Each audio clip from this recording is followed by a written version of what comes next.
Hey everybody, Troy Jr. here. Just want to give you a quick update. It's been a tough couple, 36 hours basically. I got a lot to say here, but I'm gonna be looking down at my notes because there's a lot that went on. Let's see. Yesterday morning, we got a call that my dad was going into having pulmonary edema, which is fluid of the lungs filling up quickly, and that's due to the fact that his kidneys were not functioning properly just due to all the trauma and plus being a type 2 diabetic. So the main issue has been his kidneys since he's gone in, so he's been retaining a lot of too much fluid. His kidneys aren't able to function correctly. So yesterday his lungs filled up quickly. They decided they had to have ports put in for dialysis, and they explained to us that this is a very tough procedure to get through. But he got through it. But during the first port, he coded 3 times, and they brought him back quickly. And then during the second port, he didn't code at all. He was just normal. He had a pulse through all this. They called it cardiac arrest / respiratory arrest, just because his lungs were so filled up. They started the dialysis on him about 2:30 yesterday, and he's been on it. He's sedated, and he's intubated, so it's breathing for him. His oxygen levels yesterday morning were extremely low, but it was kind of touch and go for a while, but he's slowly getting better and better and better. His blood pressures as of this morning are normal. His resting heart rate's normal. His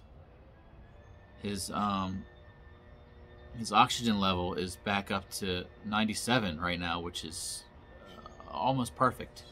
So everything's good. They're just slowly trying to wean him off all the blood pressure pressor. They call them pressors. It's to keep your blood pressure from dropping, so you don't go back into any kind of cardiac arrest. He was on 4 of those yesterday.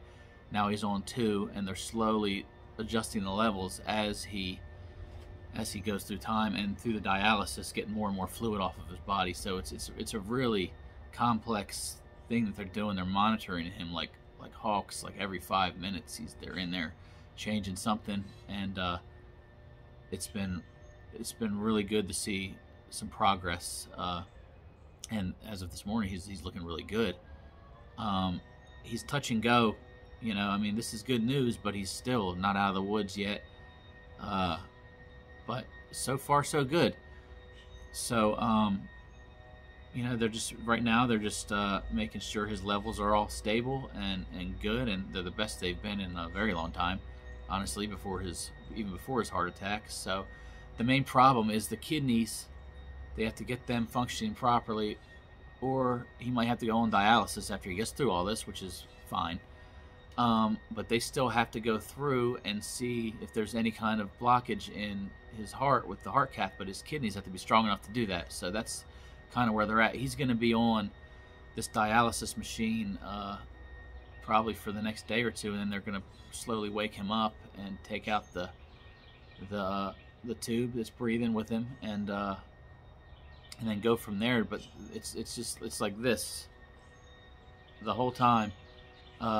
But luckily, since late last night, he's really improving a lot from where he was. Obviously, any kind of cardiac arrest or respiratory arrest is not good. So his levels were just all out of whack. But the team there is awesome. The critical care team at this hospital is on top of it, in conjunction with his cardiologist in Charlotte, kind of giving his advice to the teams here. So it's really been good. His care is great. The nurses are phenomenal.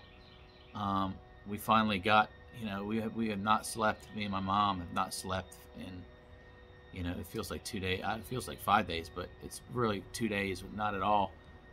So last night she really got to come home and get some sleep.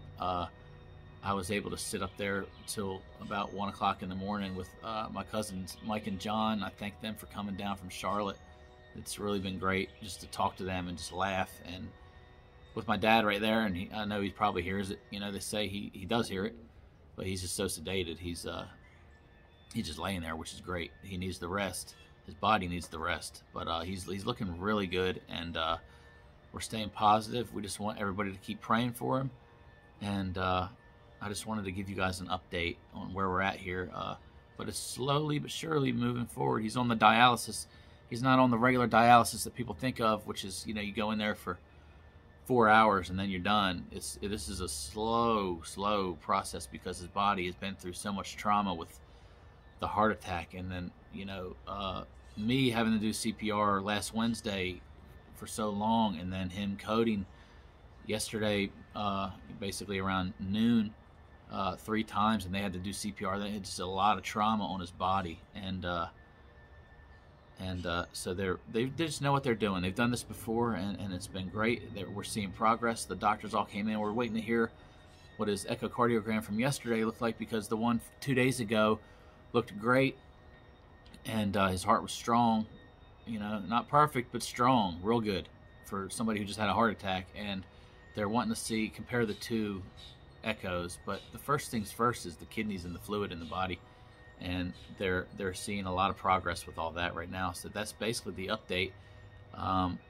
Again, we want to thank you guys for all your calls and texts. You know, I'm sorry we can't answer everybody, which is why I'm doing this video, but we love all of you, and continue to pray for my dad, and I'll try to give you an update soon, because they're going to start weaning him off really quite a bit off of all this stuff, and then trying to get his kidneys to function properly on their own, so he can get all this done, and we can get him the hell out of there, and he can get back to, you know, being his funny, crazy self, you know, without the tasty cakes and the stuff he loves. He's gonna have to get back on the straight and narrow. But again, we love you all, and thank you. Please continue to pray, and thanks again.